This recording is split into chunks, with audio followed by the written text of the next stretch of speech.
MBBS പഠന മേഖലയിൽ വന്നിരിക്കുന്ന വലിയ മാറ്റങ്ങൾ എന്തൊക്കെയാണ്? നീറ്റ് എഴുതി ക്വാളിഫൈഡ് അല്ലാത്തൊരു വിദ്യാർത്ഥിയെ സംബന്ധിച്ചിട്ട് ഇന്ത്യയിലോ വിദേശത്തോ MBBSന് അഡ്മിഷൻ നേടല് പോസിബിൾ ആയിട്ടുള്ള ഒരു കാര്യമല്ല എന്നും, നടന്നുകൊണ്ടിരിക്കുന്ന FMG എന്ന് പറയുന്ന എക്സാമിനേഷൻ എഴുതി പാസ്സാകുമോ?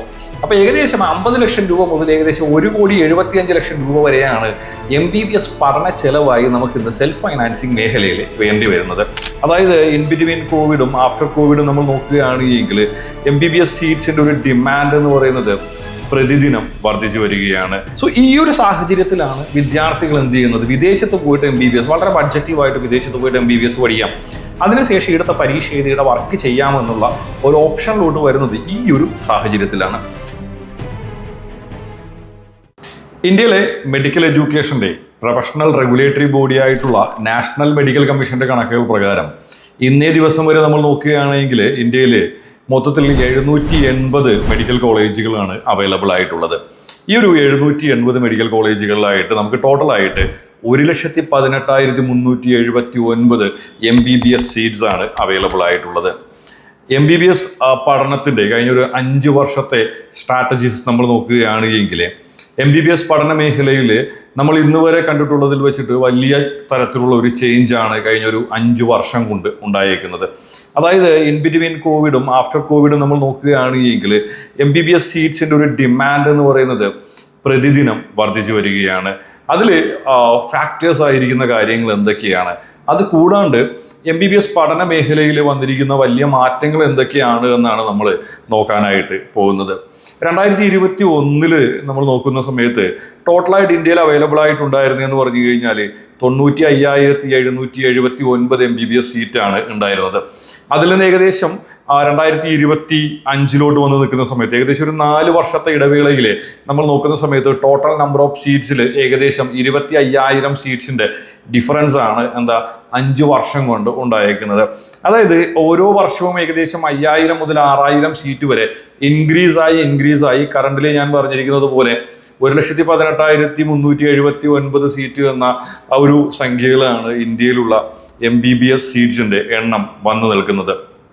നമ്മൾ ഇന്ത്യയിൽ MBBSന്റെ അഡ്മിഷന് വേണ്ടിയിട്ടായാലും അല്ലെങ്കിൽ ഇന്ത്യക്ക് പുറത്ത് വിദേശത്ത് പോയിട്ട് MBBSന്റെ അഡ്മിഷന് വേണ്ടിയിട്ടായാലും നടത്തുന്ന എക്സാമിനേഷൻ എന്ന് പറഞ്ഞു കഴിഞ്ഞാൽ നീറ്റ് എന്ന് പറയുന്ന എക്സാമിനേഷൻ. അപ്പം നീറ്റ് എഴുതി ക്വാളിഫൈഡ് അല്ലാത്തൊരു വിദ്യാർത്ഥിയെ സംബന്ധിച്ചിട്ട് ഇന്ത്യയിലോ വിദേശത്തോ MBBSന് അഡ്മിഷൻ നേടല് പോസിബിൾ ആയിട്ടുള്ള ഒരു കാര്യമല്ല എന്നും നിങ്ങൾക്ക് അറിയാമെന്നാണ് ഞാൻ വിശ്വസിക്കുന്നത്. ഓരോ വർഷവും നമ്മൾ നീറ്റ് എഴുതുന്ന വിദ്യാർത്ഥികളുടെ എണ്ണം നോക്കുന്ന സമയത്തും അതിലും വളരെ വലിയ രീതിയിലുള്ള ഒരു ചേഞ്ചാണ് കഴിഞ്ഞൊരു 5 വർഷം കൊണ്ട് ഉണ്ടായിരിക്കുന്നതെന്ന് നമുക്ക് മനസ്സിലാക്കാനായിട്ട് സാധിക്കും. അതായത് നമ്മളൊരു 5 വർഷങ്ങൾക്ക് മുമ്പ് നമ്മൾ നോക്കുന്ന സമയത്ത് നീറ്റ് എഴുതിയിരുന്ന വിദ്യാർത്ഥികളുടെ ടോട്ടലായിട്ടുള്ള നമ്പേഴ്സ് ഒരു 11 ലക്ഷത്തിൽ നിന്ന് ഇപ്പോൾ 2025 വന്ന് നിൽക്കുമ്പോൾ ആ ഒരു നമ്പർ എന്ന് പറയുന്നത് ഇത് മോർ ദാൻ 17 lakhs എന്ന് പറയുന്ന വലിയൊരു ഹ്യൂജ് നമ്പറിലോട്ടാണ് എത്തി നിൽക്കുന്നത്. ഇന്ന് ഇന്ത്യയിലുള്ള ഒരു കോമ്പറ്റീറ്റീവ് എക്സാം അല്ലെങ്കിൽ ഏതെങ്കിലും ഒരു സിംഗിൾ കോഴ്സിന് വേണ്ടി നടത്തുന്ന ഒരു കോമ്പറ്റീറ്റീവ് എക്സാം എടുക്കുന്ന സമയത്ത് ഏറ്റവും കൂടുതൽ വിദ്യാർത്ഥികൾ അപ്പിയർ ചെയ്യുന്ന ഒരു എക്സാമിനേഷനായിട്ട് നീറ്റ് മാറുകയും ചെയ്തിട്ടുണ്ട്. ഇതിൻ്റെ കാരണം വേറൊന്നുമല്ല, നീറ്റിൻ്റെ അണ്ടറിൽ വരുന്ന കോഴ്സുകൾക്ക് വിദ്യാർത്ഥികൾക്കുള്ള താല്പര്യം പ്രതിദിനം വർദ്ധിച്ചു വരുന്നു എന്നത് തന്നെയാണ് ഏറ്റവും ഇമ്പോർട്ടൻ്റ് ആയിട്ടുള്ള ഒരു ഫാക്ടർ. സോ നമ്മൾ MBBSന്റെ കേസ് എടുക്കുന്ന സമയത്ത് ഇന്ന് വിദ്യാർത്ഥികളുടെ ഫ്രണ്ടിൽ 2 ചോയ്സസ് ആണ് MBBSന് അഡ്മിഷൻ എടുക്കാനായിട്ടുള്ളത്. ഒന്നെന്ന് പറഞ്ഞാൽ വിദ്യാർത്ഥികൾക്ക് ഇന്ത്യയിലുള്ള ഗവൺമെന്റോ അല്ലെങ്കിൽ പ്രൈവറ്റോ ആയിട്ടുള്ള കോളേജുകളിൽ അഡ്മിഷൻ എടുക്കാനായിട്ടുള്ള ഒരു ഓപ്ഷൻ അവൈലബിൾ ആണ്. അത് കൂടാണ്ട് വിദേശത്തുള്ള കോളേജുകളിലും അഡ്മിഷൻ എടുക്കാനായിട്ടുള്ള ഓപ്ഷൻ അവൈലബിൾ ആണ്. അപ്പോൾ വിദേശത്ത് പോയിട്ട് MBBS പഠിക്കുന്ന വിദ്യാർത്ഥികളെ സംബന്ധിച്ചിട്ട് വിദേശ പഠനം കഴിഞ്ഞതിന് ശേഷം തിരിച്ച് ഇന്ത്യയിൽ വന്നിട്ട് എന്ത് ചെയ്യേണ്ടതായിട്ടുണ്ട്? ഇവിടുത്തെ എക്സാമിനേഷൻ എഴുതി പാസ്സായതിനു ശേഷം മാത്രമേ ഇന്ത്യയിൽ വർക്ക് ചെയ്യൽ പോസിബിൾ ആവുകയുമുള്ളൂ. പക്ഷെ വിദേശത്ത് പോയിട്ട് MBBS പഠിക്കുന്നതുമായിട്ട് ബന്ധപ്പെട്ട് വിദ്യാർത്ഥികൾക്കിടയിൽ ഒരുപാട് ടെൻഷൻസ് ഉണ്ട്. കാര്യം വേറെ ഒന്നല്ല, ഇവിടെ വന്നിട്ട് കറണ്ടിലി നടന്നുകൊണ്ടിരിക്കുന്ന FMG എന്ന് പറയുന്ന എക്സാമിനേഷൻ എഴുതി പാസ്സാകുമോ? ഇനി FMG എഴുതി എത്ര % ഓഫ് സ്റ്റുഡൻസ് ആണ് FMG പാസ്സാവുന്നത്? അപ്പോൾ ഇത്തരത്തിലുള്ള ഒരുപാട് കൺഫ്യൂഷൻസ് എന്നുണ്ട് വിദേശ MBBS പഠനവുമായി ബന്ധപ്പെട്ട് വിദ്യാർത്ഥികൾക്ക് നിൽക്കുന്നുണ്ട്. സോ അതുകൊണ്ട് തന്നെ ഇന്ത്യയിൽ അഡ്മിഷൻ നേടാനാണ് ഒരുപാട് വിദ്യാർത്ഥികൾ അവരുടെ ഫസ്റ്റ് പ്രിഫറൻസ് ആയിട്ട് നോക്കുന്നത്. ഇപ്പം ഇന്ത്യയിൽ അഡ്മിഷൻ നേടുന്ന സമയത്ത് നമുക്ക് രണ്ട് തരത്തിലാണ് നമ്മുടെ അഡ്മിഷൻ പ്രൊസീജിയേഴ്സ് പോകുന്നത്. ഒന്നെന്ന് പറഞ്ഞാൽ നമ്മുടെ ഗവൺമെന്റ് കോളേജുകളും, പിന്നെ വരുന്നതെന്ന് പറഞ്ഞു കഴിഞ്ഞാൽ പ്രൈവറ്റ് കോളേജുകളും. അപ്പോൾ ഈ ഒരു ഗവൺമെന്റ് കോളേജുകളെയും അതുകൂടാണ്ട് പ്രൈവറ്റ് കോളേജുകളും എടുക്കുന്ന സമയത്ത് തന്നെ ഇത് സ്റ്റേറ്റ് ബേസ്ഡ് ആയിട്ടുള്ള യൂണിവേഴ്സിറ്റികളുടെ അണ്ടറിൽ വരുന്ന കോളേജുകളും വരുന്നുണ്ട്. അതുകൂടാണ്ട് തന്നെ എന്താണ് സെൻട്രലൈസ്ഡ് ആയിട്ടുള്ള യൂണിവേഴ്സിറ്റികളും വരുന്നുണ്ട്. ഇപ്പോൾ സെൻട്രലൈസ്ഡ് ആയിട്ടുള്ള യൂണിവേഴ്സിറ്റികൾ ഗവൺമെന്റിലും പ്രൈവറ്റ് സെക്ടറിലും നമുക്ക് അവൈലബിൾ ആണ്. ഇപ്പോൾ എയിംസ് അല്ലെങ്കിൽ ജിപ്മർ എന്നൊക്കെ പറയുന്നത് ഗവൺമെന്റ് സെക്ടറിലുള്ള സെൻട്രലൈസ്ഡ് ആയിട്ടുള്ള കോളേജുകളാണ് എങ്കിൽ ഇന്ത്യയിലുള്ള കൽപ്പിത സർവകലാശാലകൾ, അതായത് നമ്മുടെ ഡീംഡ് യൂണിവേഴ്സിറ്റികളാണെന്ത് സെൻട്രലൈസ്ഡ് ആയിട്ടുള്ള യൂണിവേഴ്സിറ്റികളുടെ അണ്ടറിൽ നമുക്ക് വരുന്നത്. അപ്പോൾ ഈ ഒരു എയിംസ് ജിപ്മർ പോലുള്ള യൂണിവേഴ്സിറ്റികളും അത് കൂടാണ്ട് ഡീംഡ് യൂണിവേഴ്സിറ്റികളെയും ചേർത്തുകൊണ്ട് സെൻട്രൽ ഗവൺമെന്റ് നേരിട്ടാണ് എന്ത് നടത്തുന്നത്, കൗൺസിലിംഗ് നടത്തുന്നത്. അപ്പോൾ നമ്മൾ ഗവൺമെന്റ് കോളേജുകളെ സംബന്ധിച്ചിട്ട് ലൈക്കസ് ഇപ്പോൾ എയിംസ് ജിപ്മർ അല്ലെങ്കിൽ എന്താണ് സെൻട്രലൈസ്ഡ് ആയിട്ടുള്ള യൂണിവേഴ്സിറ്റികളെയൊക്കെ സംബന്ധിച്ച് വളരെ ചെറിയ ഫീസാണ് ഈടാക്കുന്നത് എങ്കിൽ ഡീംഡ് യൂണിവേഴ്സിറ്റികളിൽ മിനിമം ഒരു 15 ലക്ഷം രൂപ മുതൽ 35 ലക്ഷം രൂപ വരെ വാർഷിക ഫീസ് ഈടാക്കുന്ന തരത്തിലുള്ള യൂണിവേഴ്സിറ്റികളാണ് എന്തുള്ളത് ഇന്ത്യയിൽ ഉള്ളത്. അതായത് നമ്മൾ MBBSന്റെ ഫീസ് മാത്രം എടുക്കുമ്പോൾ ഏകദേശം 1,75,00,000 രൂപ ഒരു മാനേജ്മെന്റ് സീറ്റിന് ഗവൺമെന്റ് കൗൺസിലിംഗിലൂടെ മേടിക്കുന്ന കോളേജുകൾ ഇന്ന് ഇന്ത്യയിലുണ്ട് എന്നുള്ളൊരു സത്യം കൂടി എന്തുണ്ട് നമ്മൾ മനസ്സിലാക്കേണ്ടതുണ്ട്.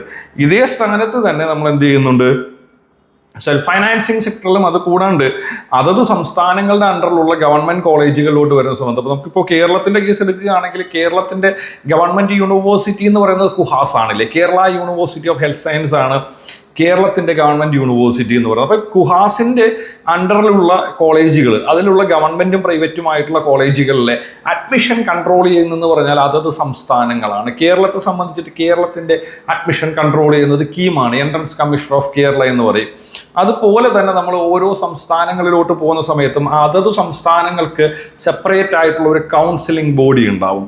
അപ്പോൾ അവിടുത്തെ ഫീസ് അത് കൂടാണ്ട് അവിടുത്തെ കൗൺസിലിംഗ് പ്രൊസീജിയേഴ്സ് ഒക്കെ കൺട്രോൾ ചെയ്യുന്നതെന്ന് പറഞ്ഞു കഴിഞ്ഞാൽ എന്താണ്, അതത് സംസ്ഥാനങ്ങളാണ് കൺട്രോൾ ചെയ്യുന്നത്. അപ്പോൾ കേരളത്തിനെ സംബന്ധിച്ചിട്ട് കേരളത്തിലെ ഗവൺമെന്റ് കോളേജുകളിൽ വളരെ തുച്ഛമായ ഫീസാണ് വരുന്നത് എങ്കിലും നമ്മൾ സെൽഫ് ഫിനാൻസിങ് മേഖലയിലോട്ട് പോകുന്ന സമയത്ത് സെൽഫ് ഫിനാൻസിങ്ങിൽ മാനേജ്മെന്റ് കോട്ടയും അത് കൂടാണ്ട് NRI കോട്ടയും ഉണ്ടാവും. അപ്പം സെൽഫ് ഫിനാൻസിങ്ങിലെ എന്താണ് മാനേജ്മെന്റ് കോട്ട സീറ്റുകളിൽ ഏകദേശം 8 മുതൽ 8.5 ലക്ഷം രൂപയാണ് വാർഷിക ഫീസ് ഈടാക്കുന്നത്. അതേ കാര്യം നമ്മൾ NRIയിലോട്ട് പോകുന്ന സമയത്ത് ഏകദേശം 21 ലക്ഷം രൂപയോളാണ് എന്ത് ചെയ്യുന്നത് NRI സീറ്റ്സിൽ കോളേജുകൾ ഈടാക്കുന്നത്. 15% നമുക്ക് NRI സീറ്റ് വരുന്നത്. ഓക്കെ, നമ്മൾ സെൽഫ് ഫൈനാൻസിങ് മേഖലയിൽ ഇന്ത്യയിലുള്ള കോളേജുകൾ എടുക്കുന്ന സമയത്ത് ഏറ്റവും കുറഞ്ഞ ഫീസ് ഈടാക്കുന്ന ഒരു സ്റ്റേറ്റാണ് കേരളം. അപ്പോൾ തന്നെ നിങ്ങൾക്ക് മനസ്സിലാവും ബാക്കിയുള്ള സ്റ്റേറ്റുകൾ എത്രമാത്രം ഫീസ് ഈടാക്കുന്നുണ്ട് എന്ന്. ഓക്കെ, സോ എനിഹൗ നമ്മളിപ്പോൾ കേരളത്തിൻ്റെ ഫീസ് എടുക്കുകയാണെങ്കിൽ 8 ലക്ഷം രൂപ ഫീസ് എന്ന് പറയുമ്പോൾ എല്ലാ എക്സ്പെൻസും ചേർത്തിട്ട് ഏകദേശം ഒരു 50 ലക്ഷം രൂപ വരെയാണ് എന്ത് വരുന്നത്, നമുക്കൊരു പ്രൈവറ്റ് സെക്ടറിൽ ഒരു വിദ്യാർത്ഥിക്ക് ഏറ്റവും കുറഞ്ഞ ചിലവിൽ പ്രൈവറ്റ് സെക്ടറിൽ പഠിക്കാനായിട്ട് ഇന്ത്യയിൽ സാധിക്കുക. ഇത് അപ് ടു മാക്സിമം ആണ് ഞാൻ നേരത്തെ പറഞ്ഞത് എന്താണ്, 35 ലക്ഷം രൂപ വരെ പെർ ഇയർ ഫീസ് മേടിക്കുന്ന ഡീംഡ് യൂണിവേഴ്സിറ്റികൾ ഇന്ത്യയിൽ നിന്ന് അവൈലബിൾ ആണ്. അപ്പോൾ ഏകദേശം 50 ലക്ഷം രൂപ മുതൽ ഏകദേശം 1,75 ലക്ഷം രൂപ വരെയാണ് MBBS പഠന ചെലവായി നമുക്ക് ഇന്ന് സെൽഫ് ഫൈനാൻസിങ് മേഖലയിൽ വേണ്ടി വരുന്നത്. ഇതേ കാര്യം നമ്മൾ ഗവൺമെന്റിലോട്ടാണ് എടുക്കുന്നതെങ്കിൽ വളരെ കുറഞ്ഞ ചിലവിൽ തന്നെ എന്ത് ചെയ്യാൻ പറ്റും, നമുക്ക് ഗവൺമെന്റിൽ പഠിക്കാനായിട്ട് സാധിക്കും. പക്ഷേ ഗവൺമെന്റിൽ അഡ്മിഷൻ കിട്ടുക എന്ന് പറഞ്ഞു കഴിഞ്ഞാൽ അതൊരു ബാലികേറാ മല തന്നെയാണ്. കാര്യം വേറൊന്നുമല്ല, അത്രയേറെ മാർക്ക് ഉണ്ടെങ്കിൽ മാത്രമാണ് ഗവൺമെന്റിൽ നമുക്ക് അഡ്മിഷൻ കിട്ടാനായിട്ടുള്ള ഒരു പോസിബിലിറ്റി വരുന്നത്. ഓക്കെ, സോ എനിഹൗ നമ്മുടെ ഫ്രണ്ടിലുള്ള 2 ചോയ്സുകൾ എന്ന് പറഞ്ഞു കഴിഞ്ഞാൽ ഒന്നുകിൽ നമ്മൾ ഗവൺമെന്റിലോട്ട് പോവുക, ഇല്ലെങ്കിൽ നമ്മൾ സെൽഫ് ഫൈനാൻസിങ്ങിലോട്ട് പോകാവുന്നതാണ് നമ്മുടെ ഫ്രണ്ടിലുള്ള 2 ചോയ്സുകൾ. ഇനി സെൽഫ് ഫൈനാൻസിങ് കോളേജുകൾ എടുക്കുന്ന സമയത്ത് നമ്മുടെ മാർക്കിനെ ബേസ് ചെയ്തിട്ടായിരിക്കും നിങ്ങൾക്ക് കോളേജ് കിട്ടാനായിട്ട് പോസിബിലിറ്റി ഉള്ളത്. ഇപ്പോൾ നിങ്ങളുടെ മാർക്ക് ഓൾമോസ്റ്റ് ഒരു 250 അല്ലെങ്കിൽ 300 മാർക്ക് നീറ്റിന് മേടിച്ചൊരു വിദ്യാർത്ഥിയെ സംബന്ധിച്ച് നിങ്ങൾക്ക് കേരളത്തിലുള്ള ഒരു കോളേജുകളിലും കിട്ടാനായിട്ടുള്ള ഒരു പോസിബിലിറ്റി വരുന്നില്ല. ഓക്കെ, ഇപ്പം നിങ്ങളുടെ ഏത് കാറ്റഗറിയിലുള്ള ഒരു വിദ്യാർത്ഥിയായാലും കേരളത്തിൽ നിങ്ങൾക്ക് MBBSന് അഡ്മിഷൻ കിട്ടണമെങ്കിൽ മിനിമം നിങ്ങളുടെ ഓൾ ഇന്ത്യ റാങ്ക് എന്താണ്, ഒരു 1.25 ലക്ഷം മുതൽ 1.5 ലക്ഷത്തിനുള്ളിൽ വേണം. അതായത് നമ്മുടെ സ്റ്റേറ്റ് കോട്ട റാങ്ക് മിനിമം ഒരു 12,000 13,000 ഒക്കെ ഉണ്ടെങ്കിൽ മാത്രമേ ഈ 8 ലക്ഷം ഫീസിന് നിങ്ങൾക്ക് കിട്ടാനായിട്ട് സാധ്യതയുള്ളൂ. ഇല്ലെങ്കിൽ നിങ്ങൾക്ക് എന്തായാലും കിട്ടാനായിട്ട് സാധ്യതയില്ല. ഓക്കെ, സോ നമുക്ക് ഇന്ത്യയിലുള്ള MBBSന്റെ അഡ്മിഷനെ സംബന്ധിച്ചിടത്തോളം ഏറ്റവും വലിയ പ്രശ്നം എന്ന് പറഞ്ഞു കഴിഞ്ഞാൽ എന്താണ്, നമ്മുടെ നീറ്റിന്റെ സ്കോർ എന്ന് പറയുന്നതും അതുകൂടാണ്ട് നമ്മുടെ ബഡ്ജറ്റ് എന്ന് പറയുന്നതും വലിയൊരു ചോദ്യചിഹ്നം തന്നെയാണ്. സോ ഈ ഒരു സാഹചര്യത്തിലാണ് വിദ്യാർത്ഥികൾ എന്ത് ചെയ്യുന്നത്, വിദേശത്ത് പോയിട്ട് MBBS വളരെ ബഡ്ജറ്റീവായിട്ട് വിദേശത്ത് പോയിട്ട് MBBS പഠിക്കാം. അതിനുശേഷം ഇവിടുത്തെ പരീക്ഷ എഴുതിയുടെ വർക്ക് ചെയ്യാമെന്നുള്ള ഒരു ഓപ്ഷനിലോട്ട് വരുന്നത് ഈ ഒരു സാഹചര്യത്തിലാണ്. അപ്പോഴാണ് സ്റ്റുഡൻസിൻ്റെ ഇടയിൽ വരുന്ന ഏറ്റവും വലിയൊരു ടെൻഷൻ എന്ന് പറഞ്ഞാൽ വിദേശത്ത് പോയിട്ട് എക്സാം പഠിച്ചതിന് ശേഷം ഇവിടെ വന്ന് പരീക്ഷ എഴുതി കഴിഞ്ഞാൽ നമ്മൾ പാസ്സാവുമോ, കാര്യം ഇവിടുത്തെ പാസിംഗ് റേഷ്യോ ഒക്കെ ഭയങ്കര കുറവല്ലേ. അങ്ങനെ ഒരു കൺഫ്യൂഷൻ പല സ്റ്റുഡൻസിൻ്റെയും ഇടയിൽ എന്ത് ചെയ്യുന്നുണ്ട്, നിലനിൽക്കുന്നുണ്ട്. നമ്മൾ വിദേശത്ത് പോയിട്ട് പിന്നെ വരുന്ന വിദ്യാർത്ഥികൾ ഇവിടെ എഴുതുന്ന എക്സാമിനേഷൻ്റെ പേരെന്ന് പറഞ്ഞാൽ FMG എന്നാണ്. Okay, foreign medical graduate licensing examination എന്ന പേരിലാണ് എന്ത് ചെയ്യുന്നത് ഈ ഒരു എക്സാമിനേഷൻ അറിയപ്പെടുന്നത്. നമ്മൾ 2020 FMGൻ്റെ റിസൾട്ട് എടുക്കുകയാണെങ്കിൽ 2020 FMGൻ്റെ റിസൾട്ട് എന്ന് പറഞ്ഞാൽ 16.48 എന്ന് പറയുന്ന വളരെ മോശം റിസൾട്ടായിരുന്നു 2020 ഉണ്ടായിരുന്നത്. അതിൽ നിന്ന് 2024 അതായത് കഴിഞ്ഞ വർഷം വരെയുള്ള റിസൾട്ടാണ് വന്നിട്ടുള്ളത്. ഈ വർഷത്തെ റിസൾട്ട് ഇതുവരെ വന്നിട്ടില്ല. 2024 വരുമ്പോൾ ടോട്ടൽ റിസൾട്ട് എന്ന് പറയുന്നത് ഏകദേശം 25.08% ആണ് എന്തുള്ളത് 2024 റിസൾട്ട്. അപ്പോൾ നോർമലി നിങ്ങൾ ചിന്തിക്കും ഇപ്പോൾ 2024 ആയിട്ട് പോലും 25% റിസൾട്ട് ഉള്ളൂ എന്ന് നിങ്ങൾ ചിന്തിക്കുന്നുണ്ടാവും. പക്ഷേ ഈ ഒരു റിസൾട്ടിനെ നമ്മൾ പ്രോപ്പറായി പഠിച്ചാൽ മാത്രം ഇതിൻ്റെ പിന്നിൽ എന്തുകൊണ്ട് റിസൾട്ട് കുറഞ്ഞു നിൽക്കുന്നു എന്നുള്ളൊരു കാര്യം നമുക്ക് മനസ്സിലാക്കാനായിട്ട് സാധിക്കത്തുള്ളൂ. ഫസ്റ്റ് തിങ് എന്ന് പറഞ്ഞു കഴിഞ്ഞാൽ 2024 മുതലാണ് നീറ്റ് ക്വാളിഫൈഡ് ആയിട്ട് പോയിരിക്കുന്ന വിദ്യാർത്ഥികൾ എന്ത് ചെയ്തേക്കുന്നത് ഇവിടെ വന്നിട്ട് FMG എഴുതിയിട്ടുള്ളത്. ഓക്കെ, അതായത് 2018 പോയിരിക്കുന്ന വിദ്യാർത്ഥികൾ വന്ന് 2024 പരീക്ഷ എഴുതിയപ്പോഴാണ് എന്ത് ചെയ്തേക്കുന്നത് വളരെ നല്ല രീതിയിലുള്ള ഒരു റിസൾട്ട് പെർസെൻറ്റേജിൽ ഒരു ചേഞ്ച് വന്നേക്കുന്നത്. പിന്നെ FMGയെ സംബന്ധിച്ചിട്ട് ഓരോ വർഷവും എഴുതുന്ന അല്ലെങ്കിൽ ഓരോ വർഷവും ഫ്രഷ് ആയിട്ട് പോയി എഴുതുന്ന വിദ്യാർത്ഥികളുടെ പെർസെൻറ്റേജ് അല്ല national board of medical examination publish ചെയ്യുന്നത്. നമുക്ക് നമ്പർ ഓഫ് അറ്റംപ്റ്റ്സ് ഇല്ല, ഇതിനകത്ത് 5 തവണയും 10 തവണയൊക്കെ എഴുതിയ വിദ്യാർത്ഥികൾ ഉണ്ടാവാം. ഓക്കെ, നമ്മൾ 2024 total number of appeared students എടുക്കുന്ന സമയത്ത് അറൗണ്ട് ഒരു 70,000 വിദ്യാർത്ഥികളാണ് എന്ത് ചെയ്തേക്കുന്നത് എക്സാം എഴുതിയേക്കുന്നത്. അപ്പോൾ അതിൽ നമ്മൾ കഴിഞ്ഞ വർഷം ഗ്രാജുവേറ്റ് ആയിട്ട് എഴുതിയിരിക്കുന്ന വിദ്യാർത്ഥികൾ എന്ന് പറഞ്ഞു കഴിഞ്ഞാൽ മാക്സിമം ഒരു 25,000 വിദ്യാർത്ഥികളാണ് എന്ത് ചെയ്തേക്കുന്നത് കഴിഞ്ഞ വർഷം ഗ്രാജുവേറ്റ് ആയിട്ട് എക്സാം എഴുതിയേക്കുന്നത്. ഇനി നമ്മൾ കോളേജ് വൈസിലുള്ള റിസൾട്ട് നോക്കുന്ന സമയത്ത് ഇപ്പോൾ already national board of medical examinations എന്ത് ചെയ്യുന്നുണ്ട് കോളേജ് വൈസുള്ള എന്ത് ചെയ്യുന്നുണ്ട് റിസൾട്ട് അവർ പബ്ലിഷ് ചെയ്യുന്നുണ്ട്. അപ്പോൾ ഈ ഒരു കോളേജ് വൈസുള്ള റിസൾട്ട് നിങ്ങൾ നോക്കുന്ന സമയത്ത് അതിനകത്ത് നമുക്ക് കഴിഞ്ഞ വർഷം മാത്രം ക്വാളിഫൈഡ് ആയിട്ട് എക്സാം എഴുതിയിരിക്കുന്ന ഒരുപാട് കോളേജുകളുണ്ട്. ഇപ്പോൾ ജോർജിയയിലുള്ള പല കോളേജുകളും എന്ന് പറഞ്ഞു കഴിഞ്ഞാൽ കഴിഞ്ഞ വർഷമാണ് എന്ത് ചെയ്തേക്കുന്നത് ഫസ്റ്റ് ബാച്ച് വന്നിട്ട് അവരുടെ FMG കൊടുത്തേക്കുന്നത്. Like BAU international university, Georgian national university, university of Georgia, അത് കൂടാണ്ട് ആൾട്ടെ യൂണിവേഴ്സിറ്റി ഒക്കെ പോലുള്ള യൂണിവേഴ്സിറ്റികളുടെ വിദ്യാർത്ഥികൾ കഴിഞ്ഞ വർഷമാണ് എന്ത് ചെയ്തേക്കുന്നത് ഫസ്റ്റ് ആയിട്ട് വന്നിട്ട് അവരുടെ FMG ചെയ്തേക്കുന്നത്. അപ്പോൾ ഇവരുടെയൊക്കെ ഒരു റിസൾട്ട് നോക്കുന്ന സമയത്ത് ഇവരുടെ റിസൾട്ട് എന്ന് പറഞ്ഞാൽ മോർ ദാൻ ഒരു 60% മേളിൽ റിസൾട്ട് ഉള്ളതായിട്ട് കാണാനായിട്ട് സാധിക്കും. അപ്പോൾ FMG റിസൾട്ട് എന്ന് പറയുന്നൊരു സംഭവത്തിന് പെർസെൻറ്റേജ് താഴോട്ട് കാണിക്കുന്നതിനകത്ത് 2 ഫാക്ടേഴ്സ് ആണുള്ളത്. ഒന്ന് എന്ന് പറഞ്ഞാൽ 2018 മുമ്പ് പഠിക്കാൻ പോയിരുന്ന വിദ്യാർത്ഥികൾ എന്ന് പറഞ്ഞാൽ നീറ്റ് ഇല്ലെങ്കിലും പോകാമെന്ന് പറഞ്ഞു പോയ വിദ്യാർത്ഥികളാണ്. അതുകൊണ്ട് തന്നെ വളരെ ക്വാളിറ്റി കുറഞ്ഞ വിദ്യാർത്ഥികൾ എന്ത് ചെയ്തിട്ടുണ്ട് വിദേശത്ത് പഠിക്കാൻ പോയിട്ടുണ്ട്. അത് കൂടാണ്ട് ഒരുപാട് വിദ്യാർത്ഥികൾ ക്വാളിറ്റി കുറഞ്ഞ ഇൻസ്റ്റിറ്റ്യൂട്ടുകളിൽ പോയി പഠിക്കുകയും ചെയ്യുന്നുണ്ട്. ദെൻ രണ്ടാമത്തെ കാര്യം എന്ന് പറഞ്ഞാൽ ഇതിനകത്തൊരു നമ്പർ ഓഫ് അറ്റംപ്റ്റ്സ് ഇല്ലാത്തത് കൊണ്ട് തന്നെ എഴുതിയിട്ട് പാസ്സാവാത്ത ഒരുപാട് വിദ്യാർത്ഥികളാണ് നിൽക്കുന്നുണ്ട്. അതുകൊണ്ട് തന്നെ പാസ് പെർസെൻറ്റേജ് വളരെ കുറച്ചായിരിക്കും നമുക്ക് കാണിക്കുകയും ചെയ്യുന്നത്. സോ വിദേശത്ത് നിങ്ങൾ സപ്പോസ് ബഡ്ജറ്റീവ് ആയിട്ട് അല്ലെങ്കിൽ നല്ല കോളേജുകൾ എടുത്തിട്ട് നിങ്ങൾക്ക് MBBS പഠിക്കാനായിട്ട് പ്ലാൻ ഉണ്ട് എങ്കിൽ നിങ്ങൾ എന്ത് ചെയ്യുക FMG റിസൾട്ട് ഒന്ന് കമ്പയർ ചെയ്തിട്ട് നല്ല കോളേജുകൾ എടുക്കുന്നത് നല്ലൊരു ചോയ്സ് തന്നെയായിരിക്കും. ഇനി ഇതിനകത്ത് വേറൊരു വലിയൊരു തമാശ നമ്മൾ പറയുകയാണെങ്കിൽ 2021 കൂടെ Kerala university of health science അതായത് കുഹാസ് എന്ത് ചെയ്തിട്ടുണ്ടായിരുന്നു അവരുടെ ഇയർലി അതായത് കോളേജുകളുടെ ഇയർലി സ്റ്റാറ്റിസ്റ്റിക്കൽ സ്റ്റഡി റിപ്പോർട്ട് എന്ന് പറഞ്ഞൊരു സംഭവം പബ്ലിഷ് ചെയ്തിട്ട് സ്റ്റോപ്പ് ചെയ്യായിരുന്നു. അതായത് 2021 അവർ ഫൈനൽ റിപ്പോർട്ട് ഇട്ടേക്കുന്നത്. 2016 ജോയിൻ ചെയ്തിട്ട് 2021 ആയപ്പോഴത്തേക്കും എത്ര വിദ്യാർത്ഥികൾ ഔട്ടായി എന്നതുമായി ബന്ധപ്പെട്ടിട്ടുള്ള ഒരു റിപ്പോർട്ട് എന്ത് ചെയ്തിട്ടുണ്ടായിരുന്നു നമ്മുടെ കുഹാസിൻ്റെ വെബ്സൈറ്റിൽ തന്നെ അവർ പബ്ലിഷ് ചെയ്തിട്ടുണ്ട്. അതിൽ ജോയിൻ ചെയ്തിട്ട് ഏറ്റവും കുറവ് വിദ്യാർത്ഥികൾ ഔട്ട് വന്നൊരു കോളേജ് എന്ന് പറഞ്ഞാൽ കരുണ മെഡിക്കൽ കോളേജാണ്. അതായത് 100 വിദ്യാർത്ഥികൾ ജോയിൻ ചെയ്തതിൽ നിന്ന് 37 വിദ്യാർത്ഥികളാണ് എന്ത് ചെയ്തേക്കുന്നത് ഗ്രാജുവേറ്റ് ആയിട്ടുള്ള. അതായത് ഏകദേശം 63 വിദ്യാർത്ഥികൾ എന്ത് ചെയ്തിട്ടുണ്ട് അവർക്ക് പേപ്പർ ബാക്കുകൾ വരികയോ അല്ലെങ്കിൽ എന്ത് ചെയ്തിട്ടുണ്ട് സെം ബാക്ക് ആവുകയോ അല്ലെങ്കിൽ എന്ത് ചെയ്തു ഡിസ്കണ്ടിന്യൂ ചെയ്ത് പോവുകയൊക്കെ ചെയ്തിട്ടുണ്ട്.